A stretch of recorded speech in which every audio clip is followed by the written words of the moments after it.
آپ کو دیں ایران کے پاس بالآخر معاہدے کے سوا کوئی راستہ نہیں ہوگا۔ این سی سی نیوز کو انٹرویو میں صدر ٹرمپ نے کہا کہ ایران کے پاس صرف 21 سے 22% میزائل باقی ہیں۔ اس کے پاس ایران وہ اقدامات کرنے پر مجبور ہوگا جس کا ان کا تصور بھی نہیں ہوگا۔ جنگ کے حل میں وقت لگتا ہے، یہ کام فوری نہیں ہوتے۔ ایران نے جنگ بندی کے لیے ڈیل پر اتفاق نہیں کیا۔ ایران نے اتفاق اس لیے نہیں کیا کیونکہ وہ طاقتور اور غیور ہے۔ میں ڈیموکریٹ ہوتا تو کوئی نہ پوچھتا کہ جنگ کب جیتی جائے گی۔ صرف 21 سے 22% میزائل باقی ہیں۔ اس کے پاس ایران وہ اقدامات کرنے پر مجبور ہوگا جس کا ان کا تصور بھی نہیں ہوگا۔ جنگ کے حل میں وقت لگتا ہے، یہ کام فوری نہیں ہوتے۔ ایران نے جنگ بندی کے لیے ڈیل پر اتفاق نہیں کیا۔ ایران نے اتفاق اس لیے نہیں کیا کیونکہ وہ طاقتور اور غیور ہے۔ میں ڈیموکریٹ ہوتا تو کوئی نہ پوچھتا کہ جنگ کب جیتی جائے گی۔ صرف 21 سے 22% میزائل باقی ہیں۔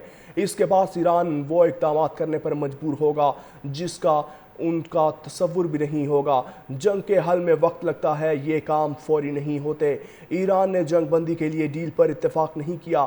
ایران نے اتفاق اس لیے نہیں کیا کیونکہ وہ طاقتور اور غیور ہے۔ میں ڈیموکریٹ ہوتا تو کوئی نہ پوچھتا کہ جنگ کب جیتی جائے گی۔ صرف 21 سے 22% میزائل باقی ہیں۔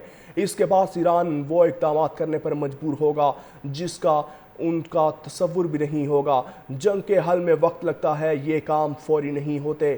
ایران نے جنگ بندی کے لیے ڈیل پر اتفاق نہیں کیا۔ ایران نے اتفاق اس لیے نہیں کیا کیونکہ وہ طاقتور اور غیور ہے۔ میں ڈیموکریٹ ہوتا تو کوئی نہ پوچھتا کہ جنگ کب جیتی جائے گی۔ صرف 21 سے 22% میزائل باقی ہیں۔ اس کے پاس ایران وہ اقدامات کرنے پر مجبور ہوگا جس کا ان کا تصور بھی نہیں ہوگا۔ جنگ کے حل میں وقت لگتا ہے، یہ کام فوری نہیں ہوتے۔ ایران نے جنگ بندی کے لیے ڈیل پر اتفاق نہیں کیا۔ ایران نے اتفاق اس لیے نہیں کیا کیونکہ وہ طاقتور اور غیور ہے۔ میں ڈیموکریٹ ہوتا تو کوئی نہ پوچھتا کہ جنگ کب جیتی جائے گی۔ صرف 21 سے 22% میزائل باقی ہیں۔ اس کے پاس ایران وہ اقدامات کرنے پر مجبور ہوگا جس کا ان کا تصور بھی نہیں ہوگا۔ جنگ کے حل میں وقت لگتا ہے، یہ کام فوری نہیں ہوتے۔ ایران نے جنگ بندی کے لیے ڈیل پر اتفاق نہیں کیا۔ ایران نے اتفاق اس لیے نہیں کیا کیونکہ وہ طاقتور اور غیور ہے۔ میں ڈیموکریٹ ہوتا تو کوئی نہ پوچھتا کہ جنگ کب جیتی جائے گی۔ صرف 21 سے 22% میزائل باقی ہیں۔ اس کے پاس ایران وہ اقدامات کرنے پر مجبور ہوگا جس کا ان کا تصور بھی نہیں ہوگا۔ جنگ کے حل میں وقت لگتا ہے، یہ کام فوری نہیں ہوتے۔ ایران نے جنگ بندی کے لیے ڈیل پر اتفاق نہیں کیا۔